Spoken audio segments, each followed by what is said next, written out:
shall I fear? And yea, though I walk through the valley of the shadow of death, I will fear no evil, for you art with me. Thy rod and thy staff, they comfort me. Thou preparest a table before me in the presence of my enemies. You anoint my head with oil. My cup runneth over, and surely goodness and mercy shall follow me all the days of my life. And I will dwell in the house of the Lord forever and ever. Amen. It's Tuesday. Salamu alaikum. Welcome to Johnny's Bite. This morning, I'd like to say a very big thank you to Sonar Fashions in Tamale for my lovely outfit. As I mentioned earlier, the sunlight is coming. The big one is coming. So you need to get some good job. Be at 0246 590162, 0246 590162. They're in Kuku in Tamale, but they deliver across the world. Sunday will be Father's Day. Incidentally, everybody has kept quiet about Father's Day, including the men. So the question I asked this morning is, waiting man do man, and waiting man do woman? For which reason you would have mothers celebrated, and rightly so. But when it gets to fathers, it's always a silent deal. I always ask myself that question. Fathers are not celebrated as much as mothers are, and especially around here sometimes, the construct around and the narrative around fathers is that, oh, they are not responsible, they are not this, they are not that. But there are some fathers who have actually played the motherly role. There are some mothers who gave birth, just left the home, walked off and left the children for the father. The father became a father and a mother. So for all fathers who are playing their roles, and incidentally, when it gets to Mother's Day, we don't say, oh, this one has been a responsible mother, or this one has been an irresponsible mother.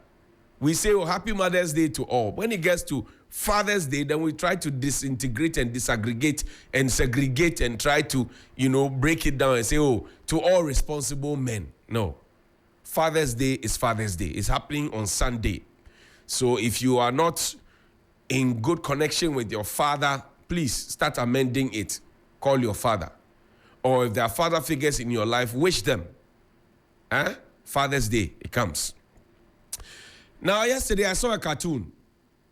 A fox addressing a flock of sheep. A fox addressing a flock of sheep. And the fox said, if you elect me, or once you get me elected, I will become a vegetarian. We all know what foxes like. They like flesh. So now the fox is telling the sheep, as part of his campaign messages to win an election to rule over them or to govern them, he says, if you vote for me, I will become a vegetarian. And I told somebody that message sounds too familiar. That now I am hurting you. Essentially saying that, oh, I chew your meat or I chew your flesh, but I'm not the one killing you. And that eventually, when you decide to vote for me, I will not chew your flesh or your meat again. Put it up for them. I will not chew your meat again. I think this message sounds very familiar. And it is only for deep minds. If you are not so deep in your mind, you will not know. And that is why I come to you this morning. There's a statement from the Ghana Armed Forces. I find it a bit troubling because the statement from the Ghana Armed Forces seems to be constructed in an abstract manner. The Ghana Armed Forces statement, please put it up there, relative to people being asked to go and charge at police and military people or other security personnel for doing their rightful job, protecting our environment, protecting our forest reserves, and stopping people from raping the earth in the name of Galamsey. At that meeting, when the MPP parliamentary candidate, and that video is viral, where he spoke, the regional minister, who is the head of the Regional Security Council, was seated right behind him. There were other officials of the party and other officials of the region and other officials of the assembly seated behind him. So we are talking RECSEC, we are talking MUSEC. RECSEC has soldiers on it, or they fall on the military and the police. MUSEC fall on the military or the police, depending on what they require at whichever time. So please put the Ghana Armed Forces statement up for me. So when I read the statement from General Agrikwashi, I was beside myself that, say, I'm sorry, but this is too abstract. We know the individuals who have made the reckless comment. That individual wants to go to Parliament. And Parliament is not a house of jokes. And that statement and those statements, and I come to this conversation because here's where I want to see the National Commission for Civic Education step into the conversation. Somebody is asking for others to go and destroy the environment. And even when they are destroying the environment and law enforcement agencies come, they should do a voice recording and put it on a certain page where those heads of security, the security architecture of the region and also of the municipality will be on, and they will come to their aid to perpetrate the evil against the state. Let's look at the statement. It says, Ghana Armed Forces cautions against calls for attacks on soldiers. It's dated the 10th of June, 2024. The Ghana Armed Forces has taken note of viral videos on social media calling for attacks on soldiers and other security personnel. We strongly wish to caution the public against such utterances. It is instructive to note that such calls are not only unlawful, but also pose a significant threat to the security and stability of our nation. We therefore condemn any form of incitement or encouragement of violence against our soldiers. We wish to assure all and sundry, Ghana Armed Forces will continue to perform its duties of safeguarding the security of the state and protection of civilians. It is also crucial to understand that personnel of the Ghana Armed Forces and sister security agencies are committed to upholding the highest standards of professionalism, discipline, and respect for the human rights in the execution of their duties. In a situation where a soldier misconducts him or herself, a soldier should be reported to the nearest police station or military barracks for appropriate disciplinary action to be taken. It is important to note, like any other individual, soldiers, like any other individual, have the right to self-defense when faced with imminent threats or attacks that pose danger to their lives or work in situations where soldiers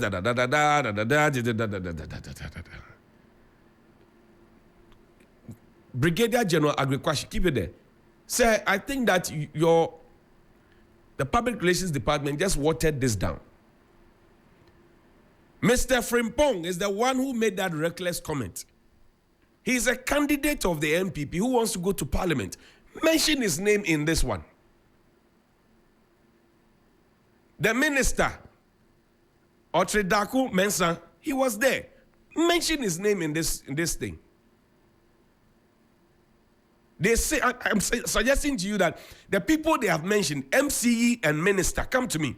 MCE and minister, they sit with you in security meetings or your reps in security meetings. Now they are asking their people to charge at you because of parochial political interests. And you have written a statement like this, sir.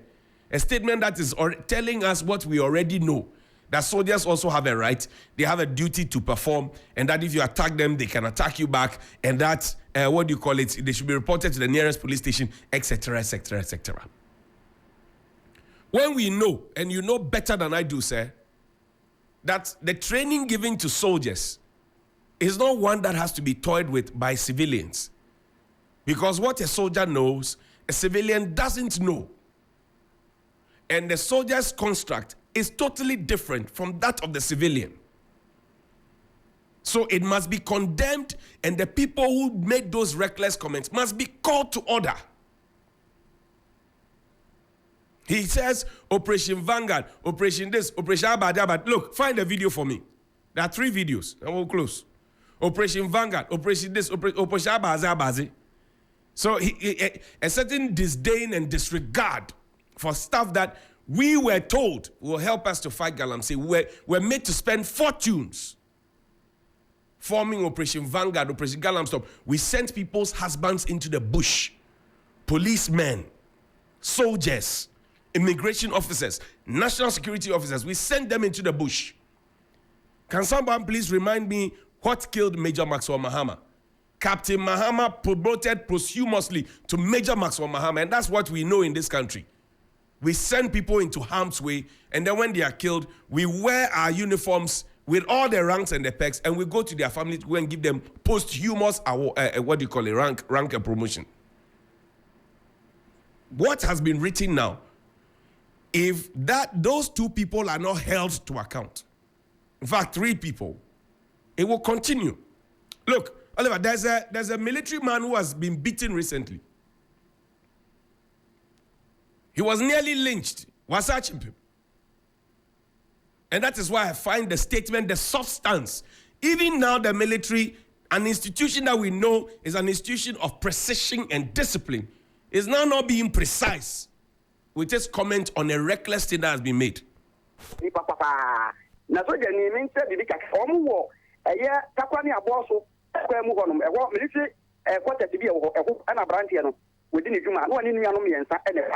It's when you in class, I tell some police, so then Papa. A while one more a borrow galactic for one way in the Banano, one more Gani, and the assembly manner for attempting extra area. On a board with Akumia, when you release committee chairman, I found a go and attempt 44, and one more time so you need to see. I just was the other 2 testing, Christian Ateku Health Center, and so what I see. And yeah, upon my food, and you probably a noon. And a woman in a habit, woman die, I don't know in a business to Janiswa. Or Mushapim Pamo and the Moma, so the Moma, so no, money up on my woman and a Jessahono. And Pam Pam so, and then in some prayer were prepared in fact, it be bad on really bad, you know, and the Comiansa, and son a doctor for 80 so you every year. Now, why am I papa? Now, a boy bear and a bear and on Condi Cobo and Unduno. And a family manner or also. I take in the area, Frank, and no, I don't know how to not. When it attempt to approach if we, I don't know what my So the long and short is that this soldier man, and the military has not said that he's not one of them, allegedly butchered at the Galamsey site. We can ask what he went to do there, if it was on official duty, or if he suspected that something wrong was happening and he had gone there to stop the crime from being committed against the state. It is his duty. So that's why I find the statement from the Ghana Armed Forces so soft a stance. Have we been cowered into submission to the extent that even the military now cannot speak up? Is that where we are? We have been so cowered into submission that people are brazenly doing galamsey, messing up our water, messing up our lands, messing up our environment, polluting everything and killing us slowly. And even the people who we pay to wear uniform to protect the territorial integrity of Ghana and those who are supposed to maintain law and order in the civilian sense are not able to speak up for themselves. Is that what we are saying? Now listen to the regional minister. Listen to him. First and foremost, we are not against mining. Rather, we want to support you to mine. Sisi Ayekasi, offer Operation Vanguard, Operation Hot, Operation Gallant Stop. Japan is city that stop war. Stop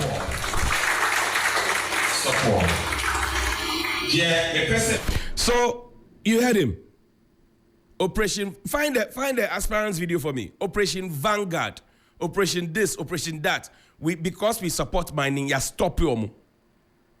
Who said that Operation Vanguard, Operation that came because we hated mining? That was not the conversation. In fact, we actually banned legitimate mining. And while we lied to the people that we had banned legitimate mining, and people who had gone for loans from banks to go and procure equipment were accruing interest and their businesses were reeling under those debts and they were near collapse or some have collapsed, we were busy giving out permits to people, according to Professor Frimpong Boateng, to go and drill and mine in 47 forest reserves. Play the aspirants video for me. So he said, We have stopped it, right? That's what the minister said. This is a Rexec boss. He's an MP, Rexec boss. I remember very well. In the second term of Nana Addo Dankwa Akufo-Addo, this man you see in your shot, put this picture up there. Bra Kwabena, this man you see in your shot, with Kojo Apom Nkrumah, Madam Cecilia Abena Dapa, and Samuel Abu Jinapor, the three of them. The four. So the three of them left Accra, plus this man. They went to the central region and the western region. In fact, he was in the western region, so they went to meet him in the western region. Then they went to the Ghana Water Company's intake. And they said that they were now trying to understand the siltation that was happening, which the water company was complaining about. Meanwhile, some of them were part of the Interministerial Committee on Illegal Mining. Ajana 1, Ajana 2. Find the aspirant's video for me. Let's hear him too. He said the same thing the minister said. So what was that statement that they wrote?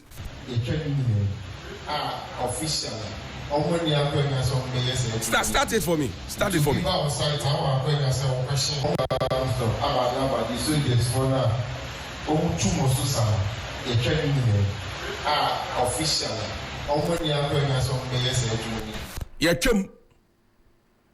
So can the president now beat his chest to say, I am prepared to put my presidency on the line to fight Galamsey? I find, and I'm so disappointed that the Ghanaian forces wrote what they wrote. I mean, the thesis trying to tell us what we already know.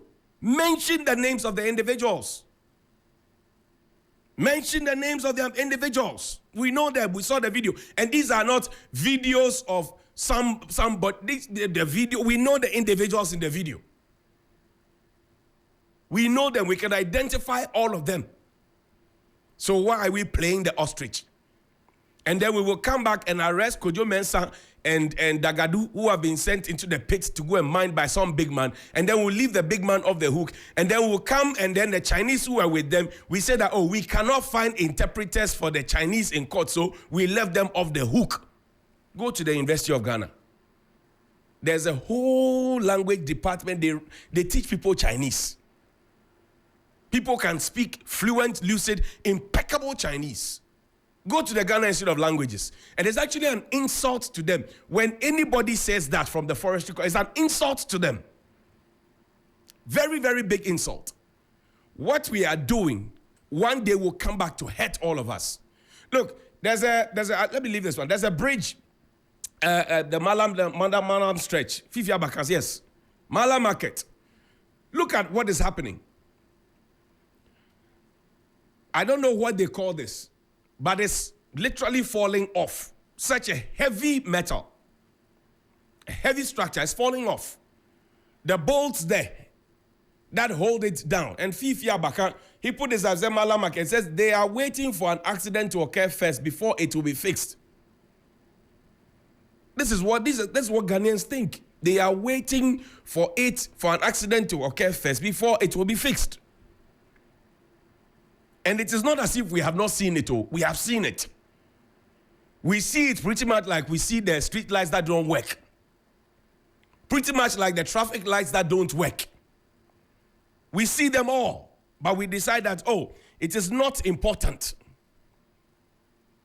It is not important. Why do we do that to ourselves? Why? And yet somebody will go to work this morning to go and mark that on the 11th of June, I was at work. And this is part of my work, but he won't do it. She won't do it. They won't do it. But when the month of June ends, they will queue to go and take their salaries. And when people are going on strike, they will join them to go on strike too. Are you happy with yourself? The final one is Nana Kumia. I interviewed him last week. There's a 35 seconds video. And Nana Kumia repeated something that I'd been saying for a very, very long time. For a very, very long time. And I remember that each time I say it, they say I'm saying it because I don't like the government. But this is the number 2 in charge of the Dr. Baumia campaign to break the 8. Fasti Anumami break the 8. Listen to him. What is your message to the NAPCO people? What's the problem? They are old arrears. They say you have abandoned them. These days, you don't even talk about them as an achievement of job creation. It's a stigma that government must correct quickly. And who corrected? Dr. Baumia has the opportunity to correct it. Dr. Ibrahim Anyas, who was at the helm of affairs at NAPCO, is in this campaign team with you. I'm saying that government should correct it quickly. How? It's an embarrassment. By paying them. And I'm hoping that it will be paid very soon. He says it's an embarrassment. It is a stigma that the government must fix or correct immediately. And he's hoping that they will be paid. Nana Kumia is one of the elders of the party. Dr. Nsiasari recently on Hot Issues also said that, well, the 118 containers that have been detained at the harbor because we are waiting for somebody to pay 7 million before free medicine for HIV, for malaria, and for tuberculosis will be released to us. He says whoever has to deal with it and sign the paper, sign it quickly because it is not good. The medicines are free. They brought them in, 118 containers. We are demanding money from the people who brought the free medicine for us. Medicine that we cannot buy. And yet we have so much, and we give tax holidays to Chinese oil companies that have come to set refinery here next to our own refinery. What is wrong with us? There's something wrong with us. Nana Kumia agrees that the NAPCO situation is bad. And when I said it back then, 2-3 years ago, he said, I am against the party. Is Nana Kumia against the party? Is Nana Kumia against Dr. Baumia? Is he against his own government for speaking the truth about the hundreds of people who are owed, who were told that they will be given permanent jobs, the NAPCO people? Is he also against his party for saying that it is a stigma, it is an embarrassment, and it has to be corrected immediately? The truth, you can't fight it. Today we are saying it. On the front page, Alexander Afenyomaki is saying that the media and CSOs should help correct government and put them and shape them. He has maintained his stances forever. And that's why I respect him. But when it started, the president yesterday called it ugly noises. A few years ago, he called it something vexatious, some English that he spoke. It was around the same time when they were killing Ahmed Swali. Same time. Oliver, for the last time, play that Nana Kumia video again. That's what we are ending with. What is your message to the NAPCO people? What's the problem? They are old arrears. They say you have abandoned them. These days, you don't even talk about them as an achievement of job creation. It's a stigma that government must correct quickly. And who corrected? Dr. Baumia has the opportunity to correct it. Dr. Ibrahim Anyas, who was at the helm of affairs at NAPCO, is in this campaign team with you. I'm saying that government should correct it quickly. How? It's an embarrassment. By paying them. And I'm hoping that it will be paid very soon. Have a good morning. Please call me 055-924-2717 and 055-691-0154. 055-924-2717 and 055-691